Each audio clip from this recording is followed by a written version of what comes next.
A Panhandle man has died from injuries sustained in an automotive accident late last week. With KNOP's Panhandle Roundup, I'm Victoria Kramer. Banner County Sheriff Zane Hopkins reports that his office was notified of an accident on Highway 88 about 4 miles east of the Wyoming line on Friday morning. An investigation determined that a Ford sedan was eastbound earlier in the morning when the driver, Yemen Mesa, lost control, causing the vehicle to leave the roadway and roll several times. The 29-year-old Scottsbluff man was not wearing a seatbelt and was ejected from his car and pronounced dead at the scene. Authorities are investigating and say that alcohol and speed may be a contributing factor in the fatal collision.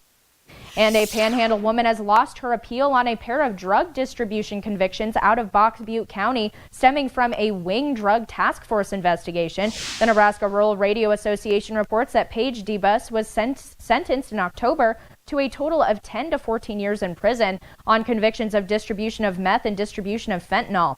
In July, the 32-year-old pleaded no contest to the Class 2 felonies, which carry a sentence ranging from 1 to 50 years.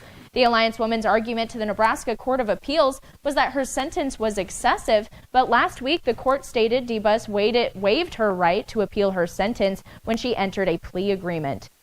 And Nebraska Governor Jim Pillen requesting additional funds from the federal government to help out Nebraskans. He's requesting $10.5 million to aid recovery efforts from the winter storm that hit 8 Panhandle counties in early April. The governor says that storm caused damage to highways, homes, and knocked down or broke about 2,000 power poles. Pillen says this assistance would help cover repair costs and replace public infrastructure in those counties. And now here's meteorologist Andre Brooks, who's standing by with a check of Panhandle weather. Well, thank you so much, Victoria. And we are seeing such beautiful conditions around here at this time. And this is just going to continue throughout the day today, too. So if you want to go outside and really enjoy the weather, you should be good to do so. Now, as we head over into our current temperatures, our temperatures right now are mainly in the 50s, exception there in Gordon at 49 degrees, and there in Sydney at 61, and here in town at 59 degrees. And these temperatures only slightly increase throughout the day, only into the 60s for the most part, with a few stray 50s, with those mainly sunny to partly cloudy skies. And once we get into tonight, we will see those temperatures drop on down into the 30s and 40s. So it's going to be a relatively mild to cool night. And as we enter into our Wednesday, those temperatures will drop down even further into the 50s, and we will continue to see the sunshine around here too. So it's going to be a pretty good time over the next couple days. Now with sports with our very own John Clanton.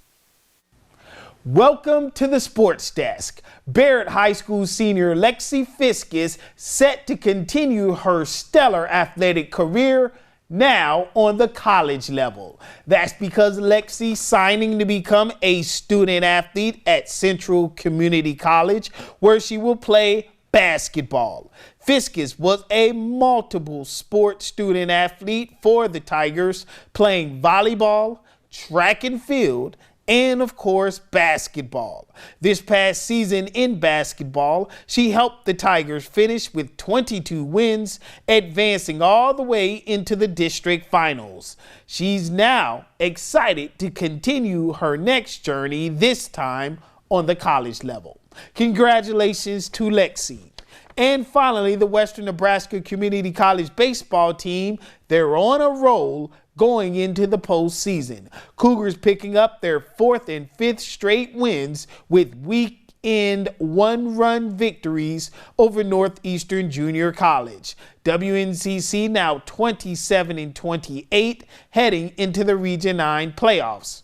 Cougars will open play on Thursday. That's all from the Sports Desk. Everyone have a great rest of the day, and see ya.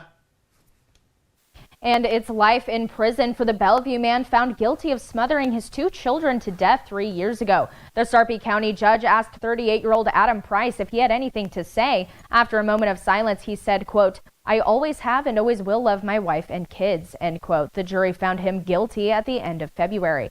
And an update on the quadruple homicide case that garnered national attention almost 2 years ago in the small town of Laurel. A judge has ordered that the trial of Jason Jones, the man charged with killing those 4 victims, will be moved from Cedar County to Dakota County. In his decision, he says the publicity of the trial will make it impossible for Jones to get a fair trial in Cedar County. He also says there is a larger jury pool in Dakota County. A 3-week trial is slated to start on September 9th.